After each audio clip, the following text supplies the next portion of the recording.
ഇനി വീണ്ടും നമ്മൾ രാഷ്ട്രീയ വാർത്തകളിലേക്കാണ്. വോട്ടെടുപ്പിന് 11 ദിവസം മാത്രം ശേഷിക്കെ തെരഞ്ഞെടുപ്പ് പ്രചാരണം കൊഴുപ്പിക്കാൻ പ്രധാനമന്ത്രി നരേന്ദ്രമോദി അല്പസമയത്തിനകം തന്നെ എത്തുകയാണ്.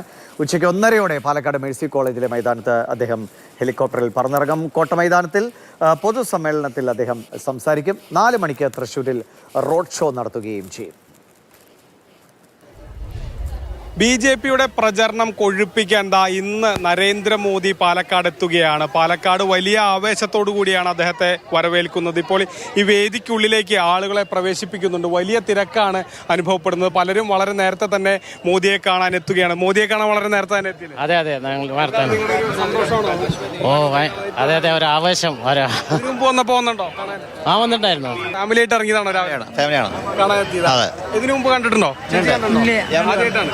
കാണാനുള്ള ഒരു ആവേശത്തിലാണ് എല്ലാവരും. നിങ്ങളൊക്കെ എവിടുന്നാണ്? നഗരിപ്പുറം. പ്രധാനമന്ത്രിയുടെ ഒരു വലിയ ഒരു പ്രഖ്യാപനങ്ങളൊക്കെ ഇവിടെ ഉണ്ടാവുമെന്ന് നിങ്ങൾ പ്രതീക്ഷിക്കുന്നുണ്ടോ? ഈ വേനൽ ചൂടിലും പാലക്കാട് ജില്ലയിലെ സർവ്വ ആളും ഈ പരിപാടിക്ക് പങ്കെടുക്കുന്നതാണ് വിചാരിക്കുന്നത്. സർവത്ര ആള് എല്ലാ സ്ഥലത്തും ആളുകൾ പൂർണ്ണമായി പങ്കെടുക്കും. നല്ലൊരു മനുഷ്യനല്ലേ നമ്മുടെ നാട്ടിൽ കിട്ടിയത്. ഏകദേശം 2 മണിയോട് അടുപ്പിച്ചായിരിക്കും മോദി ഇവിടേക്ക് എത്തുക. ഇതിനു മുൻപ് ഒരു റോഡ് ഷോ ഉണ്ട്. റോഡ് ഷോ എന്ന് പറയുന്നാൽ പൂർണ്ണ അർത്ഥത്തിലുള്ള റോഡ് ഷോ അല്ല, മറിച്ച് നമുക്ക് മിഷൻ സ്കൂളിന്റെ അവിടെ മുതൽ SPA ജംഗ്ഷൻ വരെയുള്ള സ്ഥലങ്ങളിൽ ആളുകൾക്ക് മോദിയെ കാണാനുള്ള ഒരു അവസരം ഒരുക്കിയിട്ടുണ്ട്. ഏതായാലും വലിയ സജ്ജീകരണങ്ങളാണ് മോദി വരുന്നതിന്റെ ഭാഗമായി ഇവിടെ ഒരുക്കിയിട്ടുള്ളത്. മാൽഗോഷ് സി മോഹനൊപ്പം ഗോകുൽ BS, മാതൃഭൂമി ന്യൂസ്, പാലക്കാട്.